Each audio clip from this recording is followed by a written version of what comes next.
Hello.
Why are they going to 80?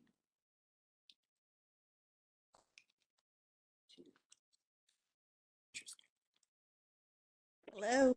All right, anyway, let me go. All right. And then you get that email I just sent you? Yes. Is it gonna be, is that gonna be okay? Send it tomorrow. Well, what I was wondering is because of the format, can it be sent like that, or do I need to get them to send me something else? You can, try finding a flyer, I can get the flyer, if not, I can get something in there.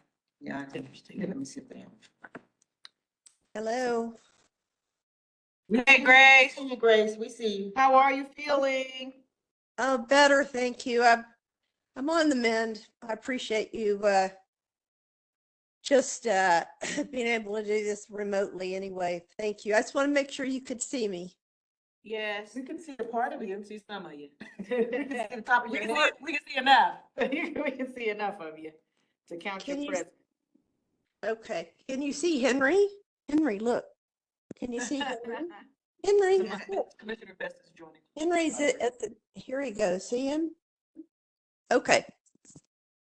I'll mute myself, okay? Yes. No Sounds good. problem.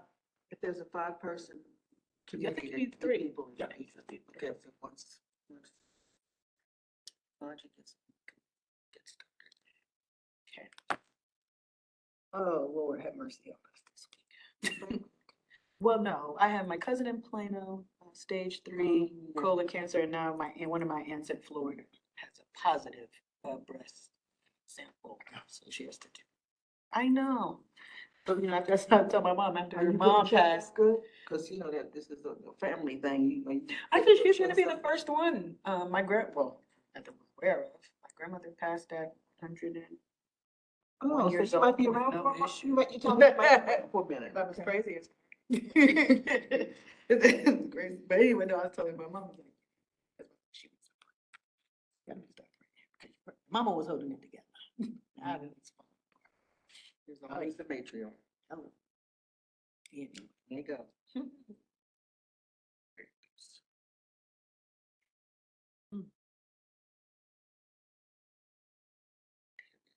All right.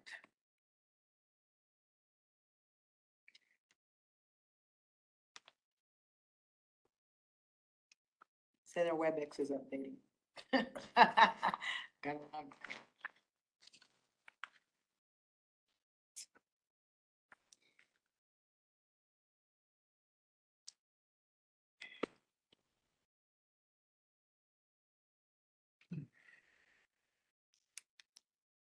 Our board meetings are here, or they at the, I feel like I went to one at the zoo. Where are they held? They might do one like Oh, remotely yeah, for so- one Oh. month.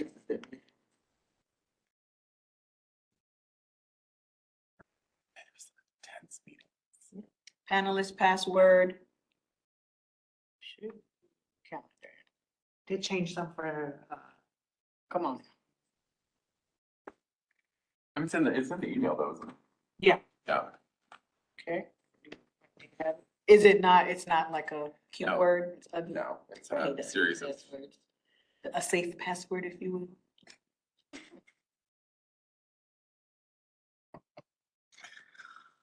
Because we used to have, keep them basic. uh-huh. Yeah, we need them basic. There we We go. need some basic people. I don't go for all that jumble language. It'd be- No, it's Hate it. Oh. Control C, Control V at the time.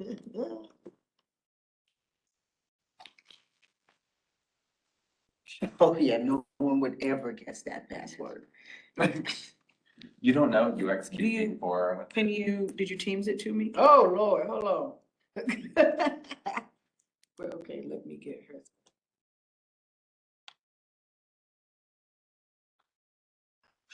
Oh, that's what I decided I was yeah, the next meeting, so Commissioner 2024. That's exactly, that's exactly. Would be nice, Commissioner 2024.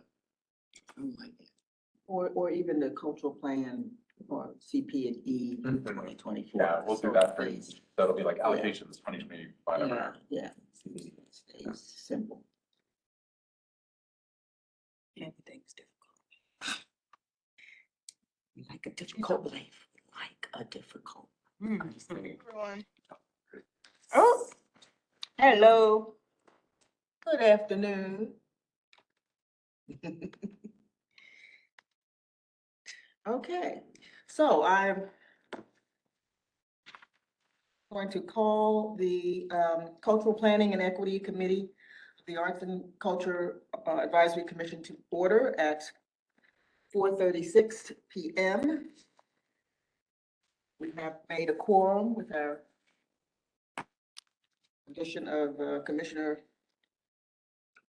Samaji Best. So let us start with approving the minutes from the last meeting. I'm assuming, Grace, you read them, yes? Okay, she's talking. Are you on mute? Jeez. Yeah, sorry. I looked, I could not find them. Had you sent them previously in a different email? They were at the bottom of the email. Oh, okay.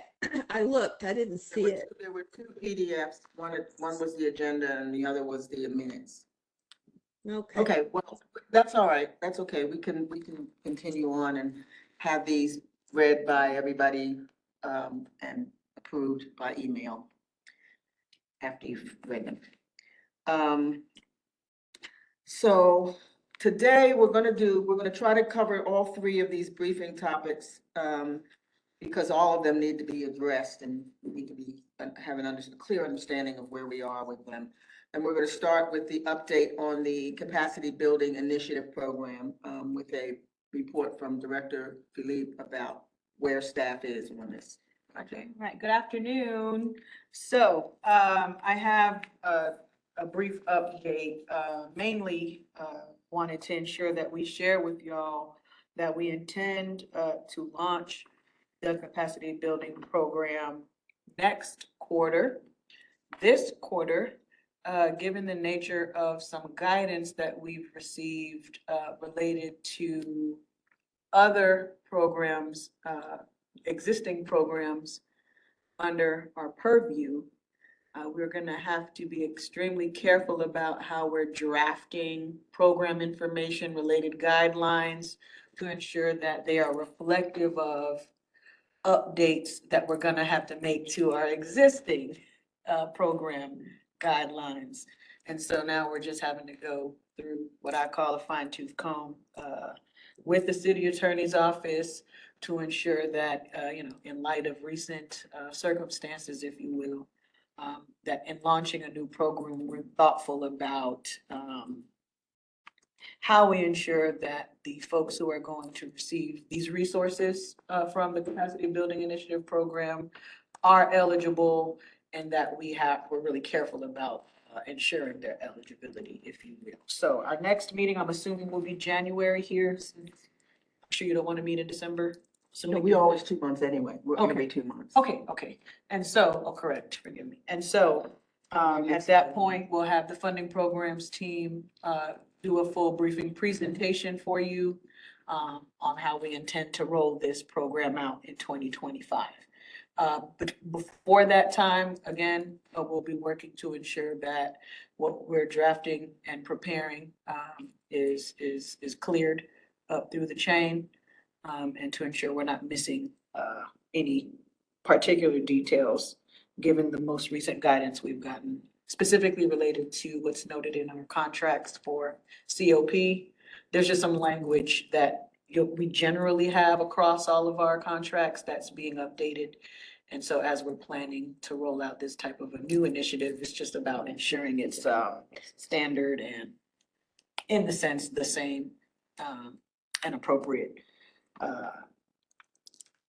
Okay, so municipalities that be. when the second quarter, when does that start? Second quarter starts at the end of December, so this First first quarter. quarter, you're thinking that January Yes. will be able to talk about how it can be implemented and then. When, how and when. And when. Yeah, how and when. We'll do Okay. a briefing presentation for y'all, and be ready to roll thereafter. Okay. Okay, so then on to the are there any questions from commissioners? No? That's clear? Okay. Okay, so the second item on the agenda is a discussion on equity regarding facility accessibility for the small and mid-sized organizations, and particularly Alana organizations. And if you recall, we were having a discussion about whether or not Space Finder was really going to be useful as a tool to roll this whole initiative out for accessibility. And were you able to speak with staff to find out what their position is on that? Well, yes, they're twofold, right? So, there are two, significant matters at play. One has to do with, we're migrating our digital platform. Hello, Chair Small.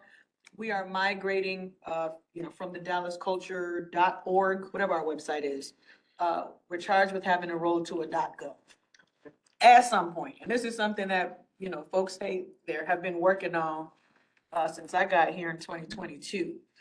It's just, a heavy lift, from what I've gathered from my position away from the matter. And it's taking some time. And we have staff who are charged with dealing with, ITS, the IT department, and following all the protocol and going through all these slow painstaking steps to ensure we can make that transition. So they're tied up with that. This fiscal year, we endured a reduction in force on our staff and lost 2 positions. One of those positions would have been key in really taking a swing at ensuring we could house that same platform on this trend, whenever we land on the .gov. If it's something that can live on the .gov, or if it's something we'd have to seek permission to do elsewhere, given the nature of a space finder application and platform. So we're on pause with that. We're also trying to figure out if this is something a third party should manage, whether that's on our behalf or not. But, someone who has the time, because Space Finder is not only reflective of what may be available that's under our umbrella, but also what's available outside of the bounds of city limits, where there are a range of traditional and non-traditional spaces that folks in our sector would like to have access to if they were aware are available.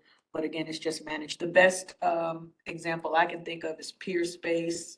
It's quite popular as a platform for the creative sector in Atlanta, but it wasn't city managed. It was a platform, and you or I, if we had space, commercial space or any kind of space, we could load that space up and offer it for free or for a particular rental rate if we chose to, for folks in the creative sector to have access to. It had a really smooth booking platform and on and on. And it was called Peer? It was Peerspace. Peerspace. Yeah, I was just about to say that. I don't know how restricted it is to region, so that, I don't know if there's a Peerspace DFW already or is. not. There is. Okay. I get the updates for it. And so I was wondering if we could emulate, integrate, not reinvent the wheel if we don't have to. Right. So for us, for it to be really in line with what's noted in the cultural plan, of course, we're not looking to incur an expense, as the creatives. We really want to try to find a way for it to either be at no charge or extremely affordable. Hello, Yeah. Tamitha. But, we have not lost sight of this as a priority, but in real time, I'm not inclined to commit to this being a resolved matter in the near future. But it's a matter we still need to prioritize in discussion to navigate what's available in the atmosphere, like Peerspace et al., Yeah. or to entertain some party who may be able to take that charge on as a contractor, if we will. So that's something I'm open to entertaining, but as far as staff capacity at this time, there's not gonna be much we can do until our org to .gov transition is finished. Any questions about that?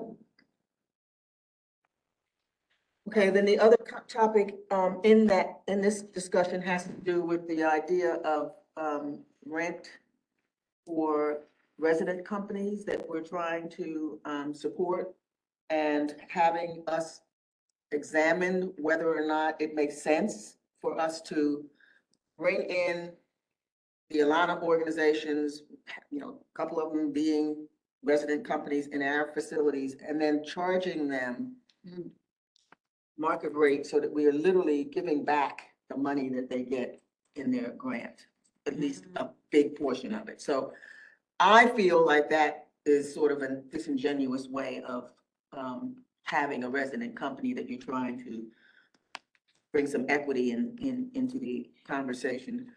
Because it means that they are never really growing, if we're taking back 3/4 of their grant that we're giving them, to give it right back to the city. And it doesn't go back to OAC, it just goes to the city pot. To the general fund? Yeah, That's correct. all revenue that comes in does not go back to the entity that's producing the revenue, it goes into the general fund. Yeah, that is for your clarity, for everyone's clarity, that is just it's a business practice. When the city's in receipt of a revenue, the revenue isn't directed somewhere specific. It goes to the general fund, and then every budget cycle, the city's looking at what we have Yeah. Yeah, it's divided ridiculous. from the big pot, except for, ticket fees. As an example, on the Majestic, there's that percentage of a ticket fee that goes directly back to the Majestic for maintenance. And I think it's the same for maybe perhaps the Moody, but there, that is one example where there's some clarity on, here's a fee, and that's what the fee is for. But generally speaking, what has been shared with us, and I believe is a standard practice, is that you're not gonna direct a dollar somewhere specific in that way. And so given that, what I have been thinking about is whether or not we should not be having the same kind of relationship with these resident companies. Sorry, go ahead. From these resident companies that we have had with, like, for instance, Dallas Black pays $10 a year. For many years, we had free accommodations for some of the major institutions when I first came here. So, I mean, there's a precedent for us not charging market rate. And especially if we're talking about an equity situation, where we're trying to level a playing field for these organizations that for their entire existence have not had spaces to work out of. So I'm opening this up for discussion with the rest of you in terms of what you all think about that.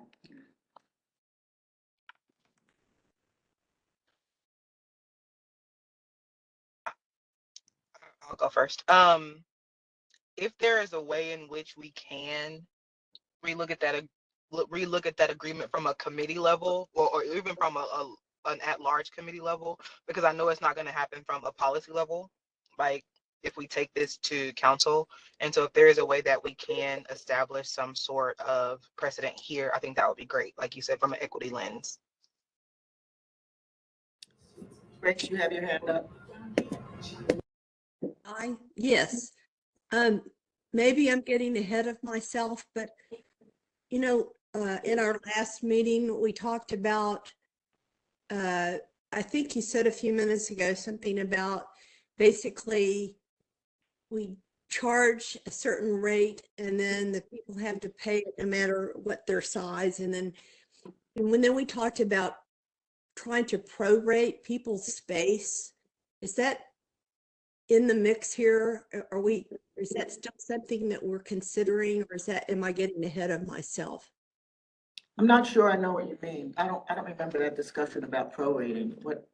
Can you explain that, what you're talking about with that? Yeah, well, in our meeting last month, down at the Latino Cultural Center, one of the things we were talking about was the cost that some of these organizations are paying. And there was one organization that was paying something crazy like $13,000 a month for their space. And Urban events. Yeah, and I asked the question about, well, shouldn't we be prorating these organizations, when we find space, or because not everybody has that kind of the ability to pay that much money. And I mean, it has to be proportionate to what they're able to do, what they're bringing in. Agreed. But do you remember we talked about that in the last meeting? Yes, Okay. yes. Now, I'm remembering now what the conversation was around. It was around the fact that, Urban Arts had presented us with what they have to pay to rent the space that they do their performances and what have you in. And the reason why they can only do so much is because they have to spend an exorbitant amount of money, to pay rent to that space over in Oak Cliff. Right. Tamitha, you had your hand up. You have something you want to add to this? So yeah, I'm thinking about ways in which to disrupt the current model. And I'm thinking about the way AppPack does their, applications for a project. Because to me, like, I'm not going to, I don't want to say that every grant application is a hoop that organizations are forced to jump through. But if we think about, if you do think about it that way, just for this conversation, they jump through the hoop and they get the money, and then they pay it to the I'm thinking of the resident theater companies, to the location, and and then the location, it goes back into the general fund. And if it wasn't money, if it was just that they applied to be the resident theater company, then we could, could it work similarly to AppPack? Well, I know it's not the same model. I'm just thinking. My feeling is that these organizations are giving something of value to the city of Dallas. They're being resident companies, they're providing programming, they're giving our citizens a valuable product in that. And so I feel as though everything doesn't have to be a money exchange. It can be a service exchange. I And agree. that part of it, to me, is something that I think we can make the case for, because, we have the numbers, we know how many people they're reaching, we know, how many services they're providing. And, that, to me, if we're talking about trying to build capacity for these organizations, they have to be able to have a grace period, so to speak, when they're not saddled with high rents that is taking all of the money that they could be building capacity with. For instance, Caramia really needs more staff. I mean, that's what the money should be going towards in their instance. The fact that they're growing exponentially is great, but if they don't get more staff to handle that growth, we're going to see. You're going to burn out. Exactly. And that's typically what happens with these smaller groups, and especially the organizations of color that have not been able to ramp up staff because of budgets. And if they get a $90,000 grant from the city, and we take $60,000 of that for rent, that Right. hasn't provided them with any growth potential in that. So do we have to charge them? Is that something that we have to do? We don't have to do anything. I mean, the case can be made. I'm serious. I mean, granted, I did everything illegal when I ran the South Dallas Coaches. Everybody knows that. I'm no longer doing it, so I can. Everybody knew it then, and they know it now. The chair speaking figures. Jesus. So things can be done when you have, if you can make the case for that to be done. And I think the case can be made, because we are not just giving them space for nothing. They are providing. Right. They are providing a service. Well, that's what I'm saying. Like, why can't it be similar to what AppPack does with the elevator project, is what I was thinking. Well, I So, think what she's saying is it can be. Yeah. if we want. And so if it can be, what can we do to push that forward? But I want to add another just kind of element to what you were saying, is because we are the equity, this is about equity. I think about our supporters, our volunteers, our actors, all the people that work for free, who do all this work. And, and I think about our sweet friend, Jesse Tafoya, who died way too young, showing up to everything, raising money for everything. And I would really like for him to still be here. And we, I don't know that we ran him to the ground. He probably would have worked like that anyway. But sometimes I feel like we hold that kind of labor up, and I do honor that, but I don't want to continue to participate and replicate models where we run our elders who have all this institutional knowledge into the ground. So I agree with you, and whatever we need to do to make that happen, I will support it. Chair, could we, because we're looking at recommendations as to how to ease their budgets, considering such a large portion of the budget goes back to rent, is that right? Is there a possibility of just a reduced rent? So that the city still can document a cash flow of rent on these valuable properties? Well, I mean, what, reduced to what? I mean, That's- for instance, like I said, Dallas Black pays $10 a year. That to me is reasonable. But it's certainly nowhere near market rate. Yeah. So what are we talking about? Are we talking about giving them just a nominal kind of used to be, they got city buildings for $1 a year. That used to be the And also to going thing. maintain them And- as part of the and- partner managed We also facilities. usually built them or fully renovated them. So the initial financial investment made into the building, so Dallas Black Dance did that, why Carmia and Teatro fundraised for the $500,000, Black Box, right? Yes, so while afterwards, it's a nominal rent, $1, $10, $5. It's because of that initial asset investment into the city. Yeah, which Carame and Teatro have done. They raised $500,000 to renovate, So are there, not renovate, but to build the Black Box. are there select programs that this is in consideration of, or is It's this the just a residents. policy It's the for? residents. It's when we Every say resident. we want a resident company in one of our facilities, and it's an Alana company that we want to support.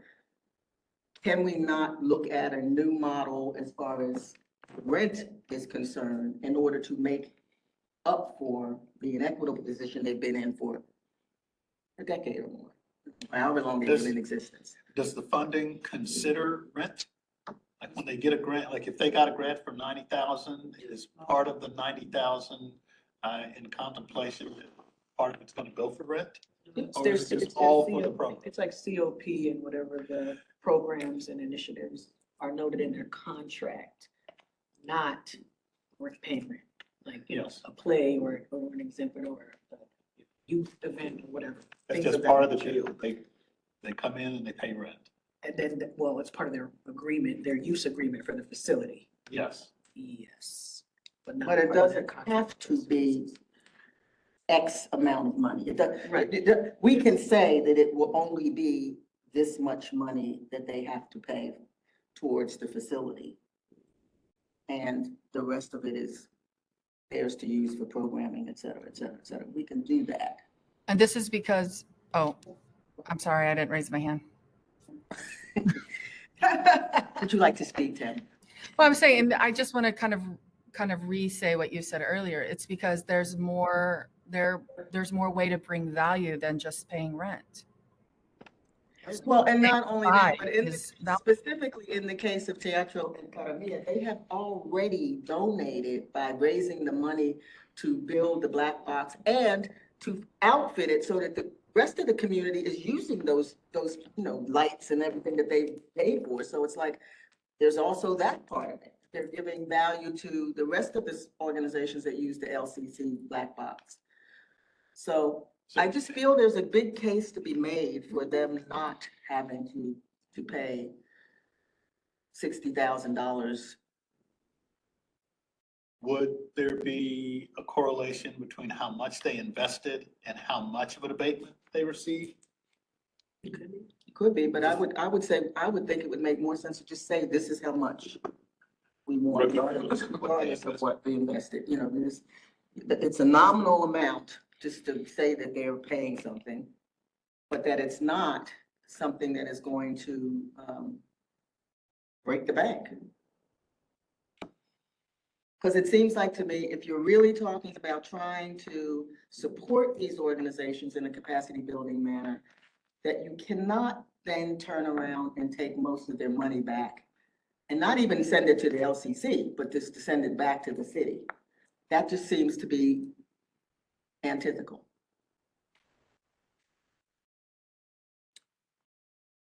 Well, so I'm working on a few things that are in infant stage. One, I have a request out to Christopher Kiley, Texans for the Arts. I'd like for him to visit the full commission before the end of the winter to give a briefing on hotel occupancy tax. And the MOU that TFA has with the State Hotel Lodging Association that kind of governs the ways municipalities can use hotel occupancy tax funds in support of their arts, offices of the arts initiatives. If they don't have an office of arts and culture or cultural affairs, how they can use that funding to support arts in their cities and neighborhoods.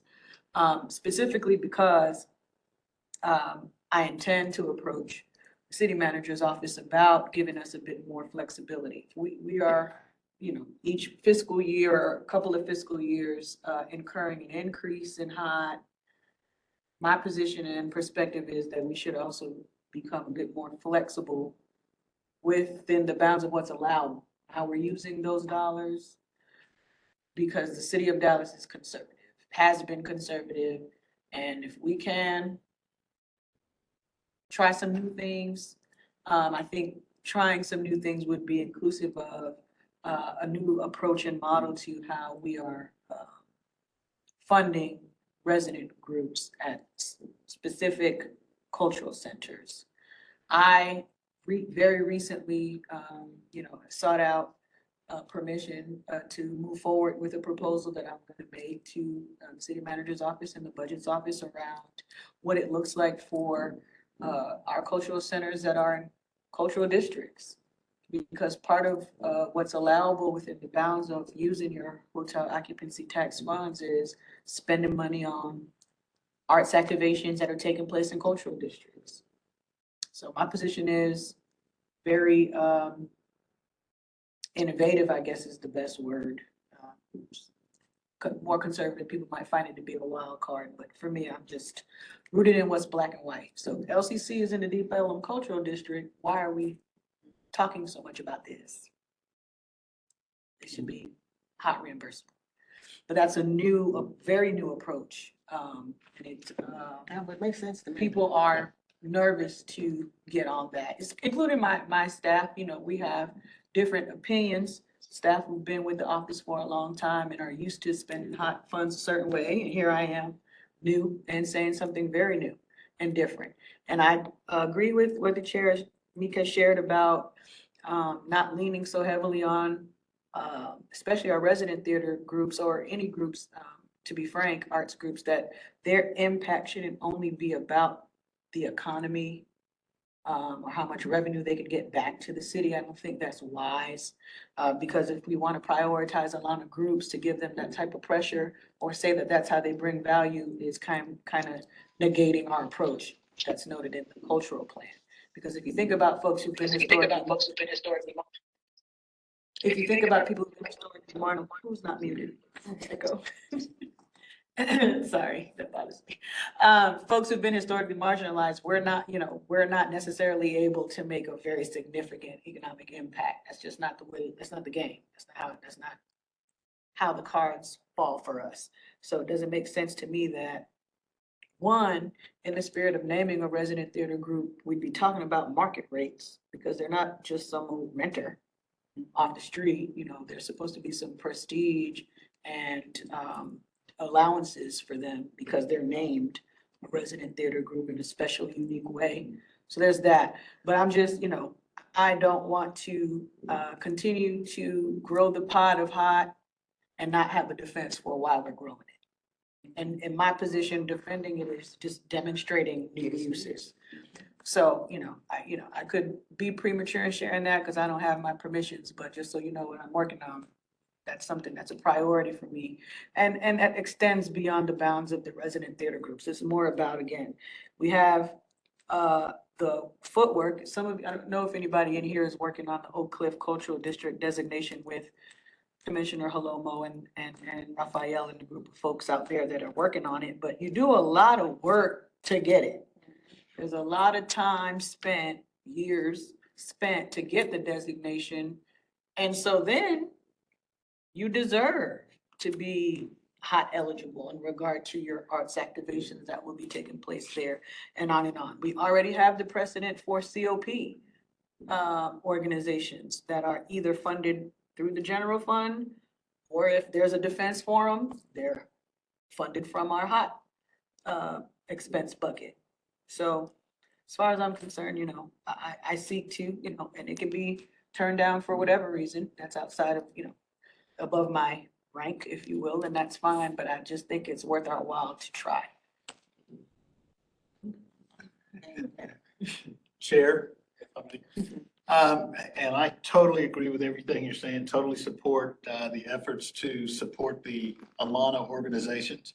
But just in consideration, I think that part of the pride in being a successful Alana performing organization would be to participate in the economic interest of everything that's going on. And being able to inject funds kind of justifies a lot of things as well. So if, and I guess this is my question, if rent is free for the organizations, the money that was going to rent, did it go for, you know, maintenance, facilities, or where did the money for rent go? If it did go to maintenance and upkeep. There's no way for us to track that. It doesn't go. Yeah, it doesn't, it's not, it goes into the big pot. It doesn't have anything to do with us. But the city would have a budget for maintenance and staff of the facility itself, and if those It does numbers not are go rolled, back- it's it not does rolled go into it or back- considered? It does not go back to us at all. It doesn't even go Okay. back to OAC. No, Yeah. I mean, if it was taken away, it may not go back to OAC, but in the operating fund for the actual facility, if rent is a factor in the operating budget, so it's not, it's not even a factor in the operating budget for the facilities? Okay, well then I guess it doesn't matter. No, it's That because was it's simply that the city likes to get revenue from all of its buildings. And therefore, if someone is, they're seeing these resident companies that we see as value for our, you know, cultural community. They're just seeing them as renters. The city is not seeing them in the way that we're seeing them in terms of the value. They're just seeing them as renters. So if they're renting, then they should be renting at market rate. And that money then goes not to the LCC for anything, but back to the city. So what we're saying is that since we know that their value is far beyond just some money that they can give for rent, it's the service that they're providing to our citizens. And also, I mean, as far as I'm concerned, we also need to look at the fact that they are building connections to communities that we say we want served. And so they become that's another layer of value, in my opinion, that Yeah. that you can't put a figure on. All of that. It's a lot. I mean, again, I'm just living in a cultural plan when I talk about what I'm looking to gain from the relationship. Really, the relationship helps us achieve a lot of what's noted here. And if they have the benefit of growing because the agreement shifts in a way that gives them more flexibility to do more, to travel farther, to da-da-da-da-da, you know, on and on, that's to our benefit in many ways. You know, from my, you know, the city wants to be a global welcoming city. Needs to have some global welcoming things. We just, you know, we need to invest in the folks who are doing the global thing. That's not every group. It's these two groups, for sure. They're doing the thing. So we should be investing in them. But you know, my vote is only one. Grace, you had your hand up and then Tabitha, yours was up. Yes, thank you. Going back to the hot tax, Martine, and you were talking about addressing, excuse me, addressing that with the city. Yes, ma'am. In terms of how the money can maybe be reallocated or just sort of thinking outside the box. That tax, isn't that on a sort of isn't that going to go up over the coming years? We're going to get a larger percentage of that tax than we currently do. That's correct. So, is that one of the things that you're going to factor in with your approach to them, is how those expenditures could be prorated going forward as the tax, more money of the tax money, sorry, more of it comes to us? Is that how you're going to approach them? As the appropriation goes up, then we can look at how that money is going to be filtered? That's one of the ways. I mean, you know, it's a growing city with growing needs, a growing sector with growing needs. And again, we historically have been in like a tunnel vision focus on one of the allowable ways, which is, you know, overnight activity, activating overnight activity at hotels as a justification when there are a handful of other justifications for municipalities that want to fund arts initiatives. And so I just want to educate. I think, you know, when you're used to doing a thing and you're the phrase that most folks here use, it's heads in bags. They're skipping six other bullet points that could, as I mentioned, the cultural district specifically, activities that are happening there. We've got 3. You've got the arts district, of course, I'm sure they're clear on that. And then you've got development down south, Fair Park area. So, you know, and that's, again, that's just one. And they're working And on. working on Oak Cliff, and that's another one bullet. There are a few other bullets, and I say this time and time again, you know, we're too expensive for what I'm about to say as a department, given the scope of our work, but there are departments across the state that are only hot funded, which means my salary would be a hot, which means Glenn's, which means our accountant or our business manager, folks who don't do any tap dancing or do any, you know, it just, you know, there's not you wouldn't say the business manager is inviting overnight activity at a hotel, because that's not the only allowable tenet of spending that tax. So it's just, to me, again, getting folks to be a bit less conservative, to continue to do what's allowable, but to do what's allowable, because that's gonna let us To look at the full scope of what's we can be allowable. doing more. And I respect folks who are conservative with spending. That's, you know, you do that and it's safe. I think COVID probably invites people to be very conservative, what transpired with the creative sector. However, if I'm literally about to get more dollars and more dollars, you think about FIFA coming, and how that'll impact that particular percentage and cut that we receive. It's just, people want to know what we're gonna be doing with that money. And we have to really be clear about that. We have to be clear about that as good stewards of that money. Commissioner Carrillo? I wanted to just really quickly give an example of something so that when we talk about value, I'm one of 5 people in my family that have graduated from college, and I took a really long time to go back to college, to grad school, but I would say there were 2 or 3 things that I participated with in Academy of Theater, Where Earth Meets Sky, and the DeGrove cohort that really gave me the confidence to go back, and also gave me the language for a lot of things that I knew I was wanting to,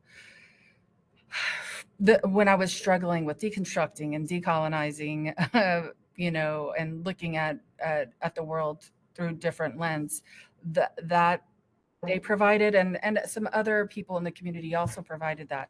So I think we talk about value for members. Also, even the fact that I'm here, I don't know if I would have said yes to that, if I hadn't been supported by them and encouraged by them, and put in the midst of other artists who are doing really important and meaningful work, and also sharing really important healing arts practices.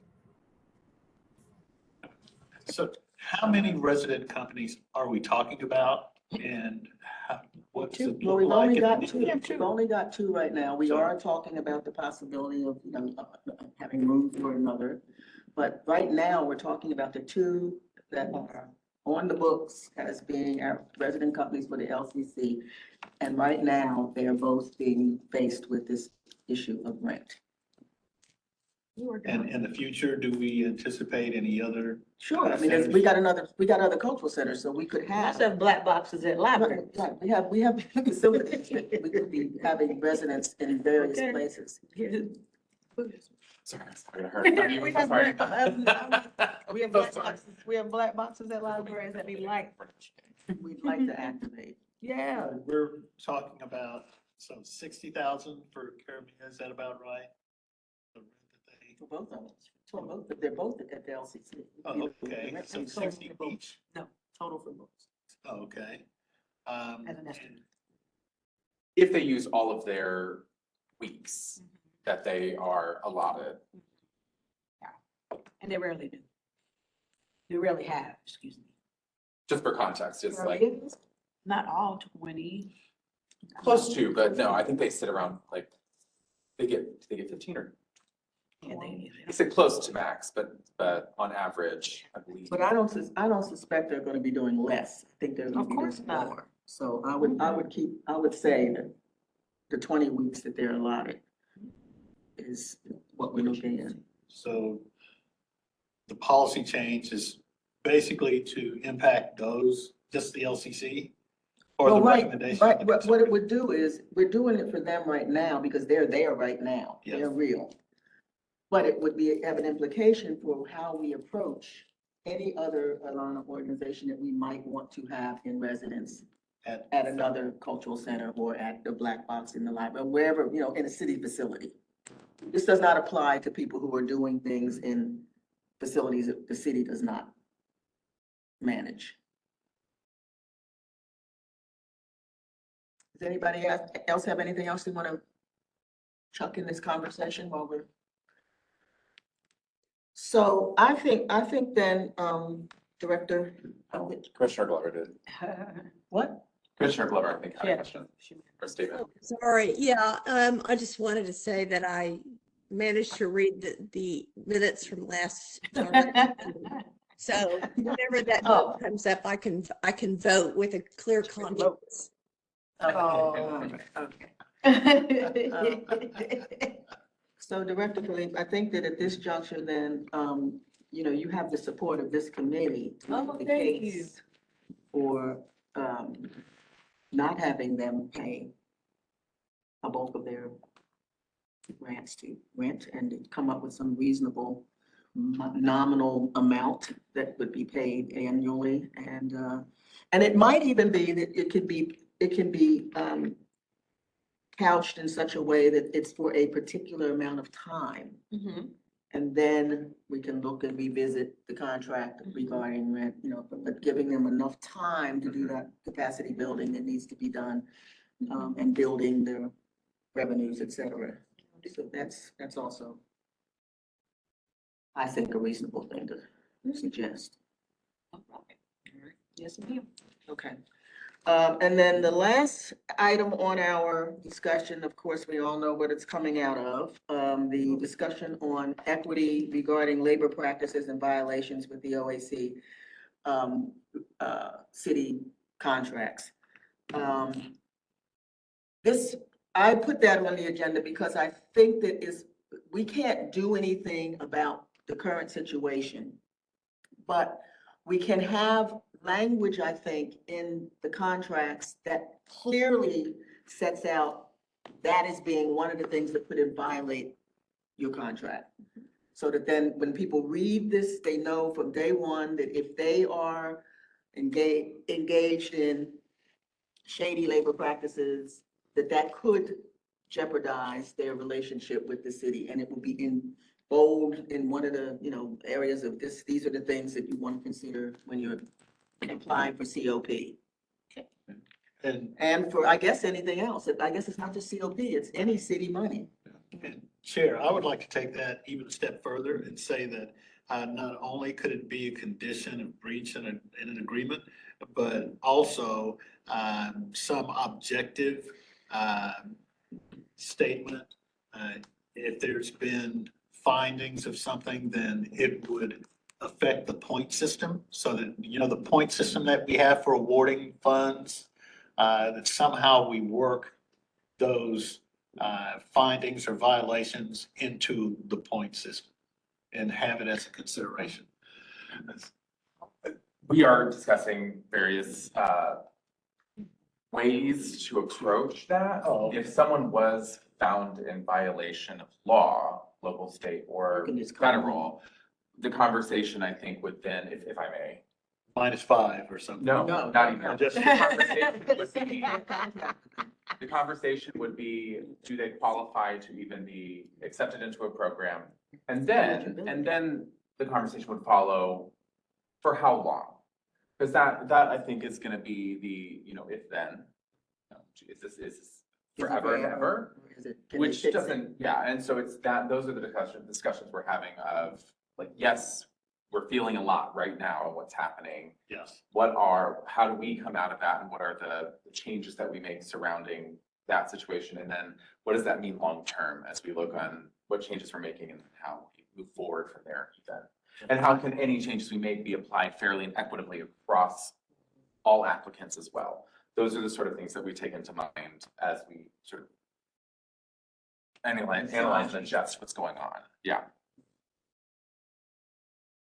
Then, Chair, and are we asking for a motion to consider that as a recommendation, or we're just? No, we're brainstorming having a discussing? conversation so that the staff can then move forward with whatever kinds of things they need to do. I'm adamantly in support of that.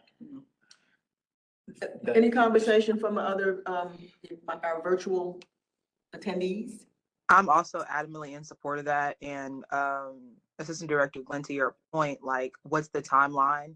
Is it once you've been found in compliance? Is it removal of leadership? Is it after this certain time? What is that? I think it's also going to be extremely important for figuring it out. Agreed. Agreed. Yeah, no answers to any of those, just yet. Right. I'm just Definitely. fire. No, I appreciate that. Absolutely, mine. I think we're all on the same page for Right. sure. Yeah. Tamitha, you have your hand up? Yeah, I kind of made a snarky comment in the chat, but Nobody can see the chat. okay. Well, I just think about sometimes how other organizations and groups just get away with like losing amounts of money or, misplacing it somehow. $5 million here, $10 million there.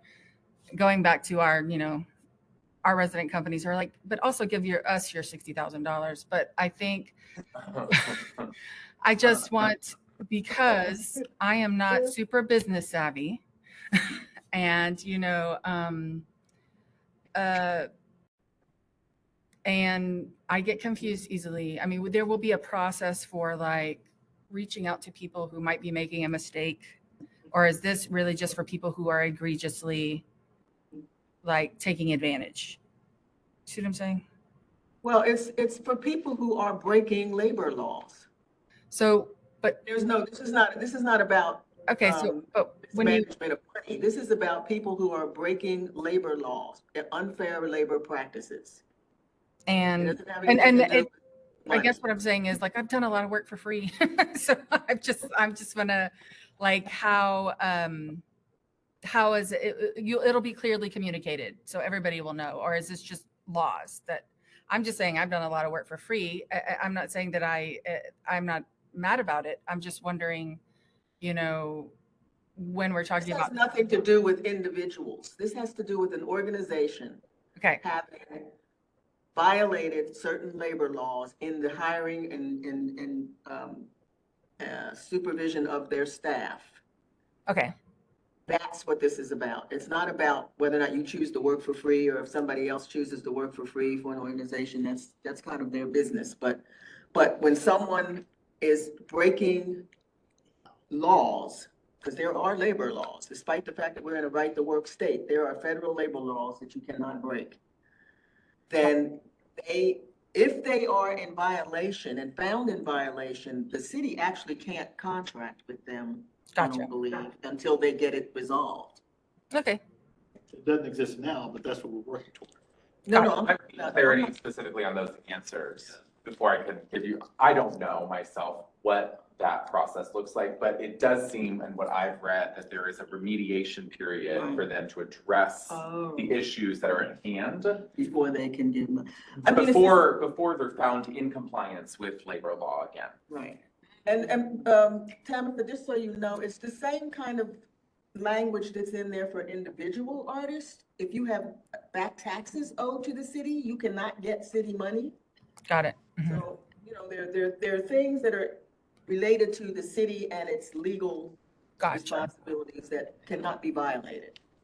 Okay, Like if you owe back taxes, for instance, on your home,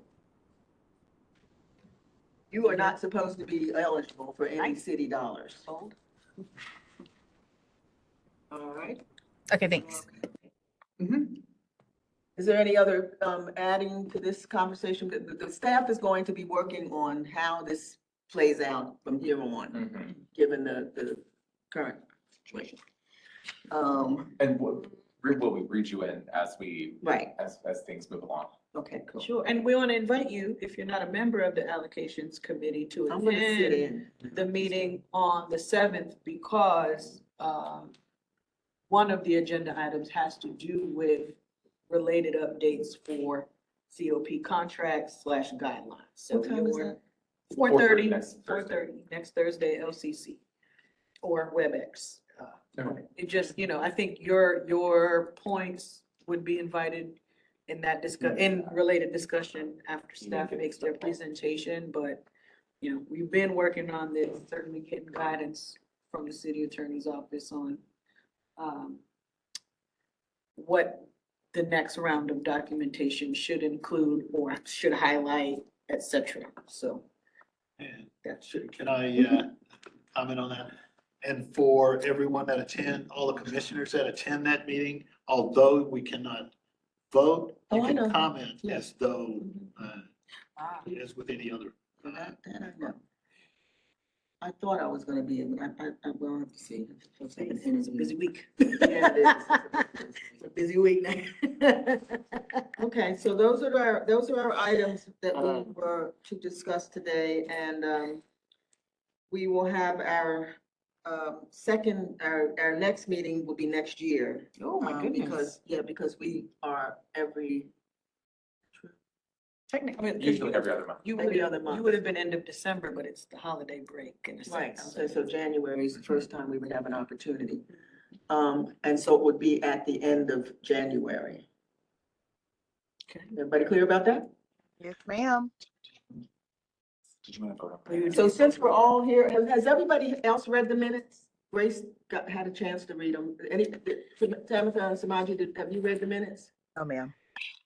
All right, we tried to do it at the beginning and they hadn't read the minutes. All right, so what we'll do is if you could read the minutes and then send your vote of approval via email to Emmanuel and me, that would be great. That would be great. Not to each other. Not to each other. Just send it to Emmanuel and me. Okay. And for the record, I did move to approve. Oh, Okay, boom. we didn't have a vote on it. No. We didn't have a vote on it because we didn't have people who had read them, so we vote on it. when Okay, well, I'll go ahead and make a motion then. They haven't read them yet. I don't want them voting on something they haven't read. Probably. Okay. So Here's what I know. that's why I said they can vote by mail. They can email their approval once they've read them. They were really short. I just read them. I don't know if Yeah, I I, mean, Did you read them? I just did. So are you ready to vote on? If, but I don't know if Samaji is, I can just abstain. Yes. Vote. I can abstain. Samaji can actually abstain because she was not at the meeting. Yeah, I wasn't even, I don't think I was on the commission at the time of that. She- okay. All right, so, Chair Small makes the motion that minutes be accepted as approved. Can I get a second? Okay, People who read it? Okay, Grace. second. Moving second, so it's unanimous that the minutes are approved from the August meeting.